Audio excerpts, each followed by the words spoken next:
મોડાસામાં ધી મલા ગાંધી ઉચ્ચતર કેળવણી મંડળનો આનંદ ઉત્સવ કાર્યક્રમ યોજાયો। અરવલ્લી જિલ્લાના મોડાસામાં ધી મલા ગાંધી ઉચ્ચતર કેળવણી મંડળના સ્થાપના દિવસે આનંદોત્સવ કાર્યક્રમનું આયોજન કરવામાં આવ્યું હતું। આ કાર્યક્રમમાં સંસ્થાના પ્રવૃત્તિઓને ઉજાગર કરતા માજુમ નામના મુખપત્રનું વિમોચન કરવામાં આવ્યું।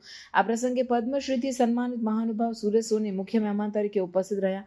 આ કાર્યક્રમમાં મુખ્ય વક્તા તરીકે શિક્ષણવિદ અને પ્રેરણાસ્પદ વક્તા નેહલ ગઢવી ઉપસ્થિત રહ્યા, જેઓએ શિક્ષણ અને પ્રેરણાના વિષય પર પોતાના વિચારો રજૂ કર્યા। સમારંભના અધ્યક્ષ મહેન્દ્ર વી શાહ સહિત મંડળના આગેવાનો, વિદ્યાર્થીઓ, શિક્ષકો અને આમંત્રિતો મહેમાનો મોટી સંખ્યામાં ઉપસ્થિત રહ્યા। કાર્યક્રમની શરૂઆત પ્રાર્થના સાથે કરવામાં આવી, ત્યારબાદ મહેમાનોનું શાબ્દિક સ્વાગત કરવામાં આવ્યું।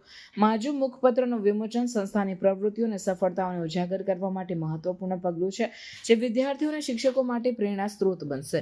આ કાર્યક્રમ દરમિયાન નિવૃત્ત શિક્ષકો, દાન શ્રેષ્ઠીઓ અને સંસ્થાની યશગાથા રચનાર તેજસ્વી વિદ્યાર્થીઓનું સન્માન કરવામાં આવ્યું, જે સંસ્થાની સફળતા અને સમર્પણને પ્રતિબિંબિત કરે છે। આ કાર્યક્રમ સંસ્થાની શિક્ષણ ક્ષેત્રની પ્રતિબદ્ધતા અને સમર્પણને ઉજાગર કરે છે।